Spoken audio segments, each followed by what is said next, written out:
Welcome to the world of science fiction stories, and don't forget to like, share and subscribe my channel. Enjoy the listening. Humanity's rage boiled over, the Council's lies. Commander Alex Reed rubbed his tired eyes as he stared at the blinking console before him. The Defiant had been drifting in this uncharted sector for 3 weeks now, and the crew was getting restless. Space exploration was always a gamble. Sometimes you found something amazing, and sometimes you just found more empty space. "Commander, I'm picking up something strange," said Tom, the communications officer, as his fingers danced across the control panel while he adjusted frequencies. "It's not on any standard channels we monitor." Reed moved to Tom's station. "What kind of signal?" he asked. "It's encrypted, but doesn't match any Earth protocols, definitely not human." Reed's heartbeat quickened. First contact was always a possibility, but in his 15 years of deep space missions, he had never encountered actual alien transmissions. "Can you clean it up?"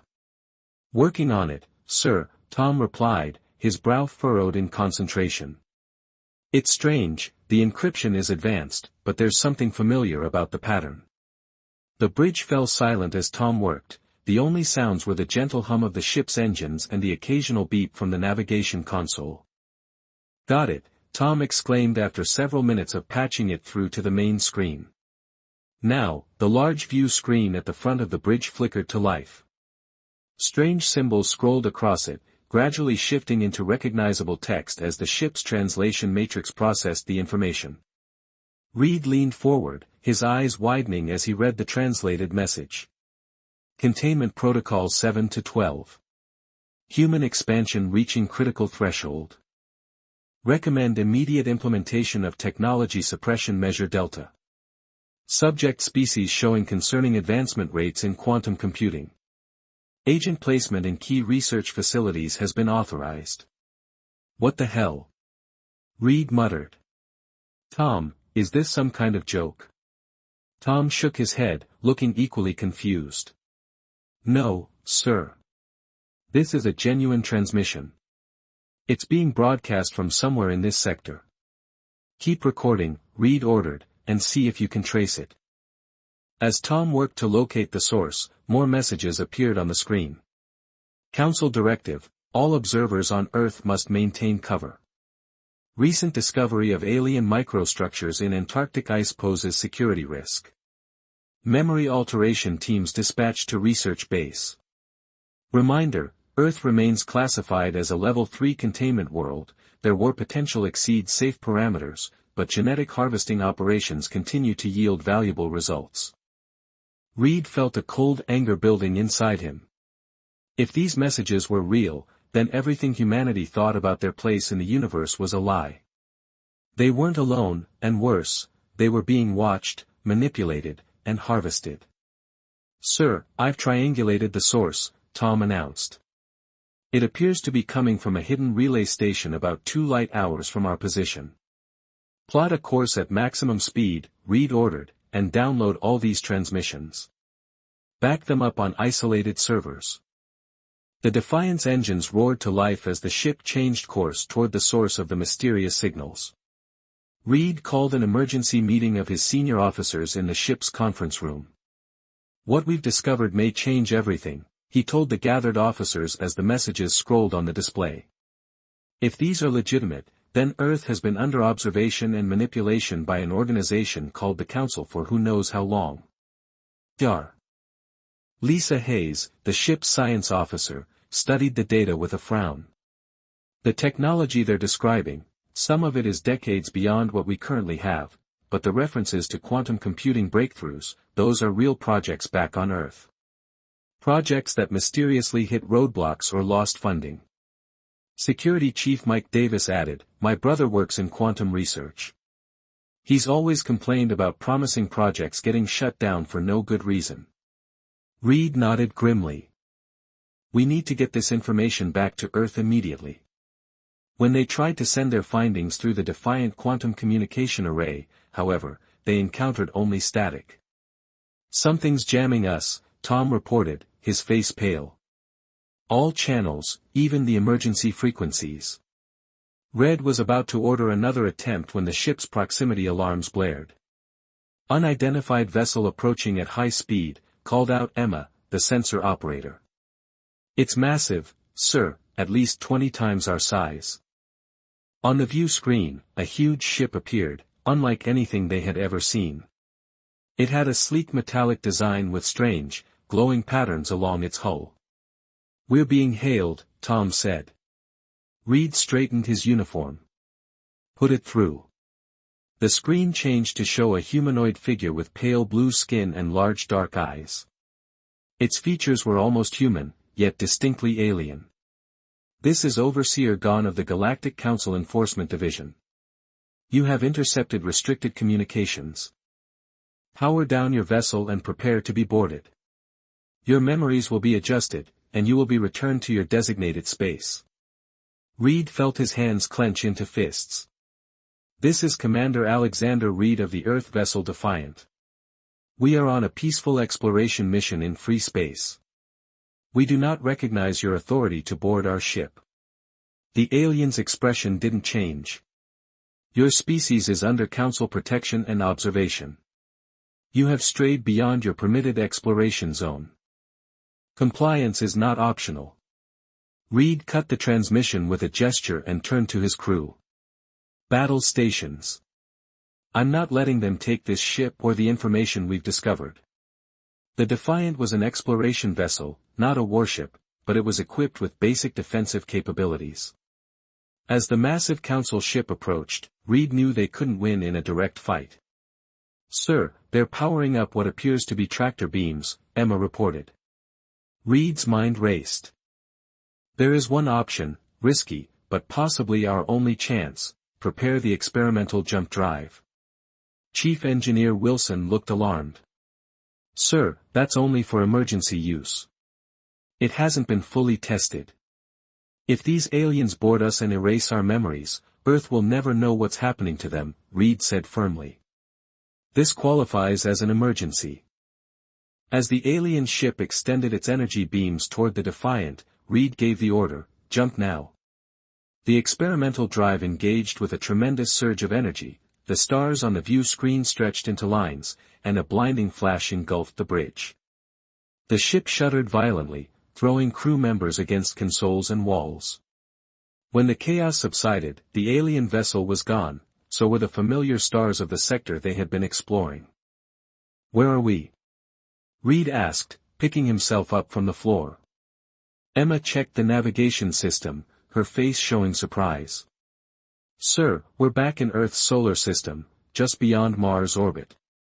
Reed looked at the data they had gathered, proof of humanity's manipulation by forces beyond their stars. His jaw tightened with resolve. "Set course for Earth," he ordered. "It's time our people learned the truth." The Defiant turned toward the blue planet that hung in the distance, carrying a secret that would forever change humanity's understanding of their place in the cosmos and ignite a rage that had been building, unknown and suppressed, for centuries. The Defiant limped into Earth's orbit, battle-scarred but intact. Commander Reed looked through the viewport at the blue planet below. "How peaceful it seems, a world unaware it has been caged for centuries." "All senior officers, prepare your reports," Reed ordered. "We need everything documented before we make contact with headquarters." Reed knew the information they carried would change humanity forever. The evidence was explosive: records of alien manipulation, secret agents placed in human institutions, and hidden technology suppression. When the Defiant docked at the orbital station, Admiral Marcus was waiting. The Admiral was a tall, stern man with gray hair and a reputation for being hard to impress. His face showed a mix of relief and irritation. "Commander Reed," he said as Reed stepped off the ship, "your mission wasn't scheduled to return for another 3 months, and you missed your last 2 check-ins." "Sir, we need to talk privately," Reed replied. "What we found out there, it changes everything." Admiral Marcus raised an eyebrow but led Reed to a secure conference room as the door sealed shut. Reed connected a data drive to the display system. "This better be good, Commander. I've got the Defense Council breathing down my neck about your unscheduled return." Reed played the intercepted transmissions for the next 30 minutes. Admiral Marcus sat in silence, his expression growing darker with each new piece of evidence. "If this is real," Marcus finally said, his voice barely above a whisper, "it's real, sir. We traced the signals, we encountered one of their ships. They tried to capture us and erase our memories." Marcus stood up and paced the room. "Do you understand what you're saying? That Earth has been under alien control? That our entire history might be manipulated?" Dr. Jane Ellis, Earth's leading expert in synolinguistics and cryptography, arrived 20 minutes later, a small woman with intense eyes and a brilliant mind. "This better be important," she said. "I was in the middle of something," she added, stopping when she saw the data on the screens. "What is this?" "That's what we need you to tell us," Marcus replied. For the next 3 days, Dr. Ellis worked tirelessly to decode more of the transmissions the Defiant had intercepted. Reed and his crew were placed under a communications blackout, officially for a routine debriefing. On the 4th day, Ellis called Reed and Marcus to her lab. Her face was pale, and dark circles had formed under her eyes. "It's worse than we thought," she said without preamble. "These transmissions go back centuries. I've cross-referenced them with historical records." She displayed a timeline on the main screen. "See these points, major scientific breakthroughs in human history, and see these corresponding council communications. Each time humanity made a significant leap forward, there was a council intervention." "What kind of intervention?" Reed asked, although he feared he already knew the answer. "Sabotage, assassination of key scientists, engineered accidents, memory manipulation, even wars to distract and destroy research facilities." Ellis's voice shook slightly. "How many millions have died because of their interference?" Admiral Marcus slammed his fist on the table. "Why? Why hold us back?" Ellis pointed to another set of decoded messages. "They fear, they're afraid of us. Human advancement rates are exceptional by galactic standards, they call us dangerously adaptive. Our capacity for innovation terrifies them." Reed wasn't surprised.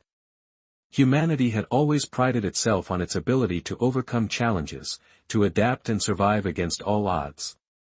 "There's more," Ellis continued. "The Council doesn't just watch us, they harvest from us." "Harvest what?" Marcus demanded. "Genetic material, creative ideas, even our soldiers." Ellis displayed another file. "Humans who disappear, some are taken for study, others are used as fighters in the Council's wars." The three sat in stunned silence, the weight of the revelation heavy in the air. "We need to inform the world government," Marcus finally said. "Not yet," Ellis cautioned. "According to these files, the Council has agents in every major power structure on Earth. We don't know who to trust." As if to confirm her warning, an alert sounded on Marcus's communicator. "The Galactic Relations Department is sending a diplomatic delegation to meet with us. They say it's urgent." Reed felt a chill. The Council is already moving to contain this. How could they know? Marcus wondered. Ellis closed the files. "Like I said, they have people everywhere." 2 hours later, a sleek diplomatic shuttle docked at the station. From it emerged Trell, a humanoid alien with silvery skin and a disarming smile. He was introduced as a cultural exchange officer from the Galactic Alliance, an organization Reed now knew was just a front for the Council. "Admiral Marcus, Commander Reed, Trell," the greeting was warm. "I understand there's been some confusion regarding certain communications your vessel intercepted." Marcus kept his face neutral. "No confusion, just some interesting discoveries we're analyzing." Trell's smile never wavered. "I'm sure it's all a misunderstanding. Those transmissions were likely routine administrative communications that, when taken out of context, might seem concerning." "We'd be happy to hear your explanation," Reed said carefully. "Of course, but first, may I see exactly what you intercepted so I can provide the proper context?"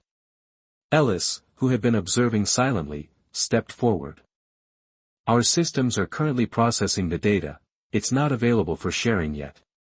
Something flashed in Trell's eyes, frustration, perhaps anger, but it was gone in an instant. I understand. Perhaps I could speak with your crew then, to better understand what they believe they encountered. They're in mandatory quarantine. Marcus lied smoothly. Standard procedure after unexplored space missions. As they spoke, Ellis's tablet quietly beeped. She glanced down at it and then gave Reed a meaningful look. She had been running a scan on Trell. Would you excuse us for a moment? Reed said politely. Station protocol required them to check in hourly during diplomatic meetings. Once they were out of earshot, Ellis showed them the scan results. He's transmitting everything we say to an outside source, and I'm detecting advanced technology designed to access our computer systems. He's not here to explain, Marcus realized. He's here to erase the evidence and neutralize anyone who's seen it. Reed nodded grimly. Then we need to move, first. They returned to find Trell examining a wall console, his fingers moving in strange patterns over the surface. I hope you don't mind, he said smoothly, I was admiring your technology, so primitive yet charming. We like it. Reed replied, simple but effective, like our security measures. Shortly after, signal security officers entered the room. What is this? Trell demanded. Diplomat Trell, you're being detained pending investigation of espionage against Earth, Marcus announced formally. Trell's face hardened. This is a serious diplomatic mistake, the consequences will be addressed later. Reed interrupted, right now, we have questions that need answers. As Trell was led away, Ellis turned to Reed and Marcus. We've just declared ourselves against the Council. They won't take this lightly. No, Reed agreed, but humanity has been kept in the dark long enough. It's time to bring everything into the light and let the rage that follows change the galaxy. They've cut off all communication with our outposts beyond Mars, Admiral Marcus announced, looking up from his tablet. 1 week had passed since they detained Trell, and the situation was escalating quickly. Commander Reed, Dar. Ellis, and Admiral Marcus had converted an old military bunker 200 feet below the Rocky Mountains into their temporary headquarters. The room was filled with screens displaying data from the Defiant mission and information extracted from Trell's devices that confirmed his message. Ellis said Trell managed to send a message before we caught him. Reed studied the star map projected on the central table. We need to assume the Council knows exactly what we discovered, they'll be preparing to contain the situation, contain us. You mean? Marcus corrected grimly. I've been reviewing the personnel files, Reed continued. Ellis, the patterns are disturbing. Ellis nodded. She had developed an algorithm to identify potential Council agents by analyzing career trajectories, decision patterns, and communications. The results have been shocking. At least 15% of Earth's leadership positions show signs of Council influence, she explained. Some may be actual aliens with altered appearances, others are likely humans who have been compromised, either willingly or through manipulation. Reed pointed to several highlighted locations on the global map, the world president's chief advisor, 3 Supreme Court justices, the heads of the largest tech companies, even the director of space defense. People we thought were driving humanity forward were actually holding us back, Marcus said bitterly. Reed straightened his shoulders. Then we build our own network, people we can trust, people who will fight when they learn the truth. And so, Terran Truth was born, a resistance movement dedicated to exposing the Council's manipulation and freeing humanity from alien control. Their first recruits were carefully selected, Captain Laura West, whose deep space mission had encountered strange anomalies near Neptune, Professor James Tucker, who had been ridiculed for his theories about suppressed technology, General Anodias, who had lost her research team in a suspicious accident after discovering unusual materials in a meteorite. Each new member brought skills and connections, each was thoroughly vetted and shown the evidence. They reacted first with disbelief, then anger, and finally resolve. Within a month, Terran Truth had cells operating on every continent and in all major space installations. They moved carefully, gathering information, identifying Council agents, and preparing for the moment when they would take action. One discovery proved particularly valuable. Professor Tucker, analyzing the data from the Defiant, identified a pattern in Council communications that suggested a hidden outpost on Mars. "It's in the Valles Marineris Canyon system," he explained, pointing to a deep gash on the Martian surface. All these transmissions were routed through there. Before heading to the outer system, Reed immediately saw the strategic importance. "If we could capture that outpost intact, we could access their full communications network," Ellis finished, excitedly. The mission was planned with meticulous care. Reed would lead a small team under the cover of a routine supply run to the Mars research stations.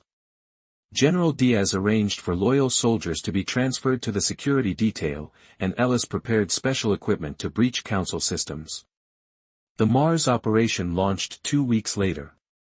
Reed's team approached the hidden facility during a dust storm that helped mask their movements. The outpost was disguised as a natural formation, but Tucker's instruments detected the energy signatures pulsing beneath the rocky surface. "Remember, we need their systems intact," Reed reminded the team as they prepared to breach the entrance, "stun weapons only." At first, the infiltration went smoothly. The Council had grown complacent after centuries of unopposed control. The few guards were quickly neutralized, and Ellis gained access to their central computer. But as they delved deeper into the facility, Reed's team made a discovery that left them horrified. "These aren't just communication relays," Ellis whispered, staring at the rows of tanks lining the walls of a massive underground chamber. Each tank contained a floating human form connected to complex machinery. "What is this?" Reed asked, his voice tight with anger. Ellis studied the nearby console. "According to this, they're extractors. These people are being used to harvest something called combat instinct patterns and creative problem-solving matrices. They're stealing the very things that make us human." General Diaz said, clearly disgusted, "Can we free them?" Reed moved closer to one of the tanks. The man inside appeared to be in his 30s, a small display showed he had been there for over 7 years. "Can we free them?" Reed asked again. Ellis studied the controls. "Not immediately. The system is designed to kill them if improperly disconnected. We need time to figure this out, but time is exactly what we don't have." Alarms suddenly blared throughout the facility. "We've been detected," DOS warned, checking her tactical display. "Defense systems activating, download everything you can," Reed ordered. Ellis announced. "We're leaving in 5 minutes, with or without the complete data." As Ellis worked frantically to extract information from the Council systems, Reed and DOS prepared defenses against the security protocols activating around them. "Look at this," Ellis called out suddenly. "It's not just Earth, there are dozens of worlds under containment protocols. Species are being studied, controlled, harvested, some for thousands of years." Reed felt a chill. The Council's manipulation was far more extensive than they had imagined. "Got everything I can," Ellis announced, disconnecting her devices as the facility's lights flickered, revealing location data for other Council installations in our system. They fought their way back to their ship, barely escaping as the facility's self-destruct sequence engaged. As they broke through Mars' thin atmosphere, Reed watched the massive explosion that obliterated the canyon outpost. "We lost the physical evidence," he said grimly, "but we gained something more valuable." Ellis held up the data storage device. "The truth about the Council's entire operation in our system and beyond." Back on Earth, Terran Truth analyzed the new information. The revelations were staggering. Humans had been used as soldiers in Council wars against other species, millions had been taken over centuries, their memories altered, their bodies enhanced, and their natural combat abilities exploited. The Council feared humanity's potential yet coveted their unique abilities. According to these records, human fighters were considered the most effective shock troops in the galaxy. DOS reported during an emergency meeting, "Our adaptability, aggression, and problem-solving under pressure make us ideal for combat, so they keep Earth isolated and primitive while stealing our people to fight their wars." Marcus said, his face flushed with anger, "Not just wars." Ellis added, "They use us for labor, experimentation, entertainment, while keeping our civilization technologically stunted so we can never challenge them." Reed studied the galactic map they had extracted with this information. "We can identify Council weaknesses, their major installations, supply routes, communication hubs." "Are you suggesting we attack the Council directly?" Tucker asked. "With what? Our technology is centuries behind theirs." Reed smiled for the first time in weeks. "Is it? According to these files, the Council has been desperately suppressing multiple breakthrough technologies that were on the verge of discovery." "Dr. Ellis, show them what you found." Ellis displayed schematics for advanced propulsion systems, energy weapons, and defensive shields, all developed by human scientists over the past century, all mysteriously abandoned or forgotten after Council intervention. "We have the designs," Reed said. "All we need are scientists free from Council influence to build them, while publicly we maintain the appearance of diplomatic relations." Marcus added, "Let the Council think their agent Trell had an accident and we're still in the dark." Reed nodded. "We prepare in secret. We build our strength, and when we're ready, we take the fight to them." Doss finished, her eyes gleaming dangerously, "Indeed." The leaders of Terran Truth placed their hands on the table in a gesture of unity and determination. Humanity's long-suppressed rage was building toward an explosion that would shake the very foundations of the galaxy. 6 months had passed since the Mars mission, 6 months of secret preparations, hidden manufacturing, and careful planning. Earth outwardly maintained normal relations with the handful of alien species they had officially contacted, while all Council puppets were now known. Commander Reed stood in the massive underground hangar watching engineers apply the final touches to the Vengeance, Earth's first true warship built using the suppressed technologies they had discovered. "It is unlike anything humanity has created before. Beautiful, isn't she?" Admiral Marcus said, joining Reed on the observation platform. "And there are 5 more just like her hidden around the planet." Reed replied with pride, "How soon can they be ready?" 2 days. The weapon systems are being calibrated now." Reed nodded. "Good, because we just received word from our spies, the Council is gathering for their quarterly meeting at Proxima Station. All the major species will be represented." "It's time, then," Marcus said solemnly. "Yes, time to bring our evidence before the full Council, where not even the Grand Arbiter can silence us." The plan was daring, perhaps foolhardy. Reed would lead a diplomatic mission to Proxima Centauri, where the Council maintained a massive space station for interspecies gatherings. They would request a formal hearing to discuss concerns about galactic protocols and humanity's place in the wider community. Meanwhile, Earth's new warships would position themselves nearby, cloaked with technology the Council believed humans didn't possess. If diplomacy failed, they would be ready for the alternative. 2 days later, Reed stood on the bridge of the diplomatic vessel Aurora as it approached Proxima Station. With him were Dr. Ellis, Professor Tucker, and a small team of trusted diplomats and security personnel, all members of Terran Truth. The station was a marvel of engineering, a massive ring structure orbiting Proxima Centauri with spires and docking ports extending in all directions. Ships of various designs moved in coordinated patterns around it. "We're being hailed," reported the communications officer on screen. Reed ordered. The view screen showed a being with purple-tinged skin and large, compound eyes approaching the vessel. "This is Proxima Control. State your business." "This is Commander Alexander Reed, representing Earth's diplomatic court. We request permission to dock and petition the Council for a formal hearing." There was a pause before the controller responded, "Earth has not scheduled any official Council appearance. Your request is irregular, it concerns matters of the highest importance." Reed insisted, "We have evidence of protocol violations that affect multiple species." Another pause, longer this time. Stand by. The screen went blank. Reed exchanged looks with Ellis. They were consulting with higher authorities, she guessed. Minutes later, the controller returned, permission granted for docking at Bay 17. The liaison will meet your delegation. A maximum of 5 representatives are permitted to disembark. Acknowledged, Aurora out, Reed said. As they approached the docking bay, Tucker whispered, they're scanning us with technologies far beyond what they've admitted to possessing.